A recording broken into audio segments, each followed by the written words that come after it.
Welcome back to KSL. We're going to go into Game 3 now. Guys, Stork keeps delivering. Yeah. He keeps doing it. We're going to go to Fighting Spirit. I guess we were right. We're going to be right eventually, Artosis. We're going to have Fighting Spirit. We keep saying it. It goes to map 5. I know. We're gonna be right Eventually sure. we get it. Like, oh yeah, I forgot he vetoed that one. So it's a 4-player map, so there's a lot less exploitative strategies that you can do on maps like this just because you don't know their spawn immediately. Let's see what Stork does, though. He might have a plan. I'm always fascinated with the way that Stork opens, whether it wins or loses, because this guy's had more success with, I'd say, abstract openings than any other player in history. He still gets them into the realm of normal. It's not like, stuff that Null Raw pulled off, where it was like, that'll only work once. Yeah. Stork knows how to play around early game and get an edge. Well, I'm interested to see what type of edge he uses here. Or maybe he just plays a very straightforward game. We'll see. Going into map number 3 here. Best has to win.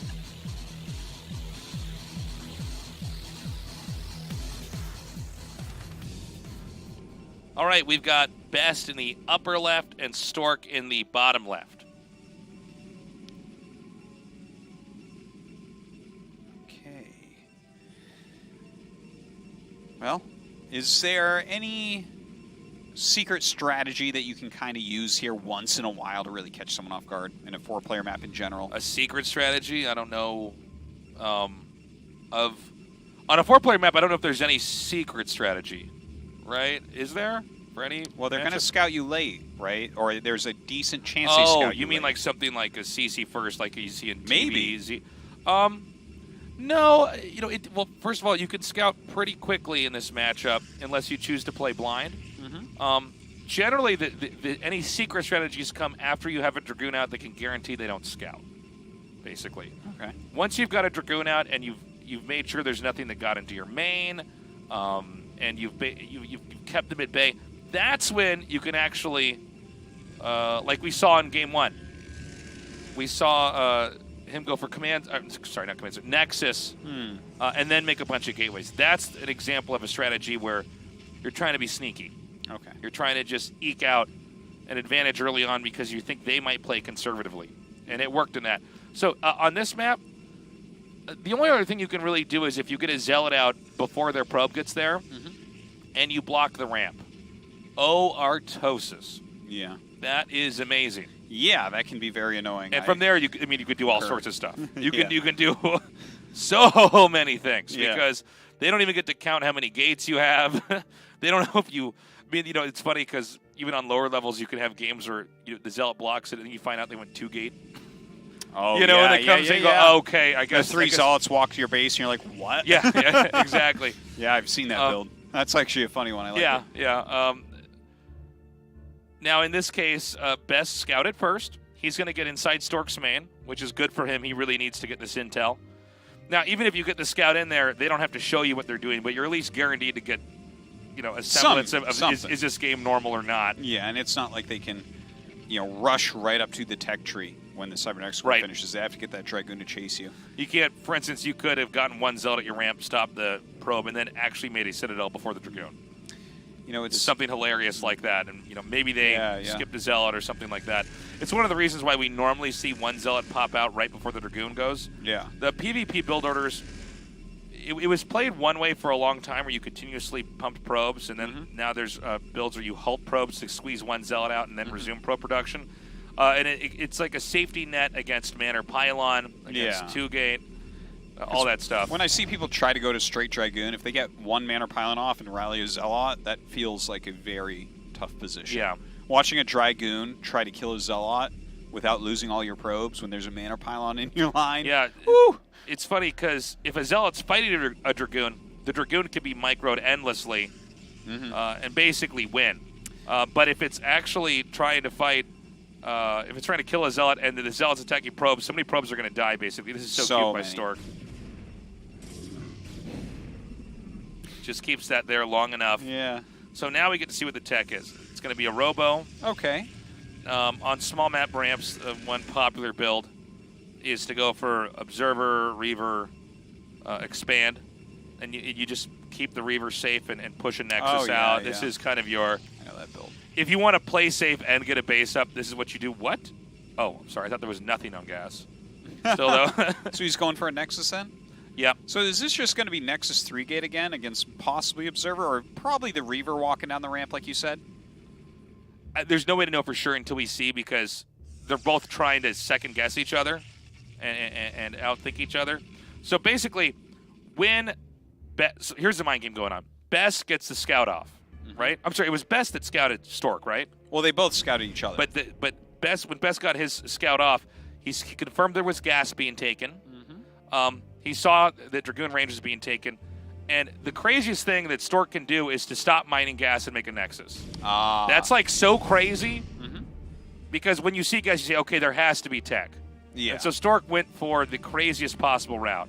Okay, so Best is doing what I was talking about, which is getting observers out. Stork did the same idea of the risk in game 1, but this time he's doing it slightly later, and then he goes back to mining gas later on. So it's a really funny... it's a funny build.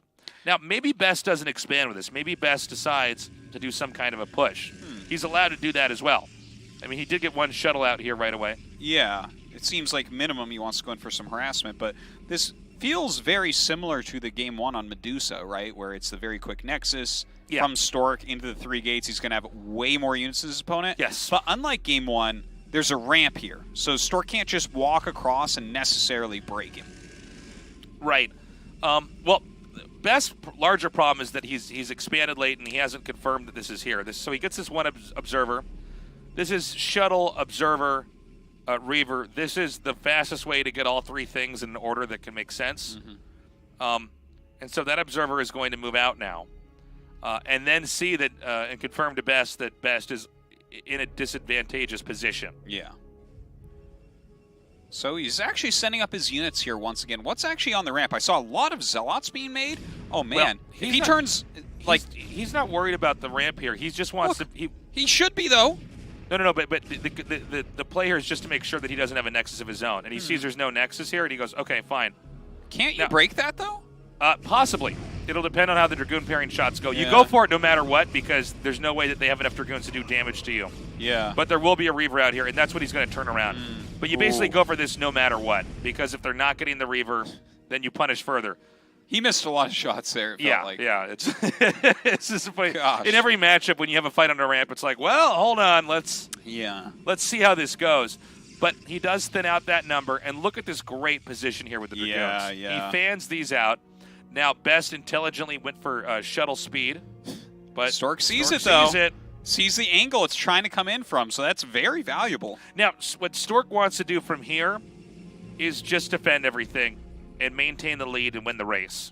Every time you do this, if they're not expanding, the expansion player is in a race against the other one. If he doesn't take any major damage, if he continues to hit his macro cycles, make pylons. Note he's not even making probes right now, Artosis. He's only making Dragoons. Yeah. And he's getting up, because once he gets his Robotech, Stork does, then you have the counter to the other player's Robotech, and we're in the same situation as Game 1. Now, Best did a good job in Game 1, but still, it's going to be tough. Well, right now, Stork does have his 2 speed shuttles. I mean, his 2 Reavers with the speed shuttle. So it seems like this is the time to push, right? He's actually got a good amount of beef to hold those Reavers, keep them alive. A lot of Dragoons spread out here for Stork. Do you try to set up a flank or anything against what's incoming? You can. The danger is a speed shuttle flies in your main and kills everything. Yeah. There's sort of this balancing act. Well, it's kind of nice that the Dragoons at his third base are blocking for that. See the pylon there? That's just so we can monitor the movement. Every second that passes, Stork is getting a further lead. And so here we go. There are 2 shuttles. I think there's only 2 Reavers. Or is that 3? Maybe there's 3, but there could be 3. In theory, you could just have 2 shuttles and just, when one takes damage. Or even use one. He's got Zealots in one of them. Even use one shuttle. Maybe he does. I'm not sure, but you could even use one shuttle to try to bait out attacks here. Yeah, I think that lead one might have Zealots in it. Let's see. There you go. Oh, good call, Artosis. Nice. Yeah. Okay, well, there is a Reaver out here for Stork. Trying to utilize it. It's hard to hit Reavers with Reavers, though. Ooh. Okay, now he's baited some shots onto that Reaver. He didn't lose probes, really. And there is an attack coming in from Best. Best has a much smaller ground army, but the Reavers are in the main base. Most of the probes got pulled. Oh, my God. Oh, my God. Yeah, I think this game is over now.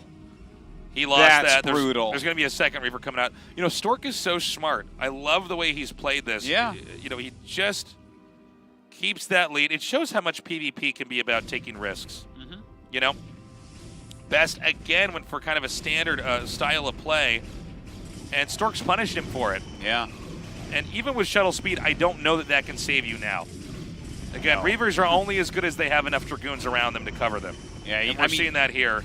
He's microing heavily, getting everything done that he can, but he doesn't even have a base up. The Reaver seems to be going for a counter, but he's not even going to be able to hold his ramp. No, I don't think so. Now watch, he might get some kills here. Even leaving one Dragoon like this can sometimes be enough to buy you time. Yeah. Because you have to not lose the Reaver. Now, he does have a Reaver on his own ramp. Okay. So I don't think Stork wants to overextend. But again, all Stork has to do is make this game last and not lose too many workers of his own. It is still looking good, that's for sure. He's up almost 30 supply right now, so early in the game. Well, I say early, but really it's only early in terms of expansions. Okay, so shuttles with Reavers always beat Reavers on the ground. So he's forcing that Reaver back. He's jarring open the entrance so that he can walk up there if he needs to. But having it contain here is fine as well. There's so many ways that Stork can end this game, but you know, one thing about PvP, guys, there's no way to mass transport your army unless it's recall, which you just don't. No. You never have the opportunity to tech into Arbiters. And so once you're contained in a PvP, especially early game, there's so much that you cannot do. It's crazy. So here comes that shuttle. This is, you know, I think Best has to do what he can do, but this is really an exercise in futility here. Yeah, it seems very tough. I mean, that's a good scarab right there, but... Oh, okay. My God, it gets worse. There it is, GG. Yeah, Stork. I can't blame him for that. But Stork is just killing it. This guy is not losing to anybody, except Rain. Stork is so crazy good. 9-0 in a row right now. And Best, you know, he had a tough performance in KSL previously. You know, he was so strong last year. Yeah. But it seems like he's getting pushed aside by some of these legends. I tell you, it's a rough thing being Best right now, I think. Everyone in the world knows that this guy is one of the best. Hell, his name is Best, for God's sake. I mean, how can't you know it? But he's unable to go super deep in these tournaments. Right. Really nicely done there by Stork. Again, he pulled his probes off of gas after he was scouted and then made a Nexus, which, as far as Best evaluated, excuse me, Best did not see. You just don't expect that. Yeah. You expect, okay, he's going to tech. Because it's very slow to then pull workers off gas, mine up enough minerals, and expand again. It's super risky. But he took the risk, and Best was more concerned about DTs, about Reavers from Stork, anything else. And so he defended against everything except the one thing that Stork actually did, just like Game 1, quick Nexus. Yeah, very well done. It seems like Stork came in with some great plans, some very solid execution, micro, macro, everything. Very, very impressed. And the thing is, I look at how he played that, and I look at how he played his previous rounds. I'm not afraid for him to play mini or ample. I'm really not. No. Stork finals doesn't seem unlikely. It really does not. It really does not. We're going to have so many people come down if Stork actually gets to the finals. Yeah. It's going to be crazy. Yeah. Oh, my. That's super exciting. You know, to be fair, on the other side, Mini and Ample, I think that these are players that are good enough to beat Stork. That's generally what I think, but with how he's been playing, he might be the favorite to make it to the finals from this side of the bracket now. I think he has to be. Damn. It's so weird Stork's doing this well. It shouldn't be because he's been so successful in different eras of StarCraft, but... I think we just got to do what we did with Jaedong in Season 1 and just accept it and be like, yeah, I know these guys are like basically the best ever, and they're just playing like they're supposed to. Right. Yeah. Incredible stuff. I think we're going to have well, here's our results. Yeah, first. we will be having an interview coming up in a moment here. But yeah, a 3-0 for Stork. I'm really surprised it was a 3-0. Like, I'm not surprised that Stork won with how he's been playing, but especially when you look at the maps. Medusa and Cross game, I'm like, yeah, Best is going to take a map, right? Nope. Crazy stuff. Stork, again, he just knows how to plan. He just knows how to plan. Well, yeah, I mean, this guy is a former professional coach, a professional gamer for so long. He's been so deep in many, many, many tournaments. And I love that he's breaking the paradigm that used to exist where people thought that the older pros would never be as good as the younger ones. Yeah. Turns out that's 30 years BS. old. Mm-hmm. Can you believe it? So, not the best as any young spruce goose or whatever. We're going to go to that interview now.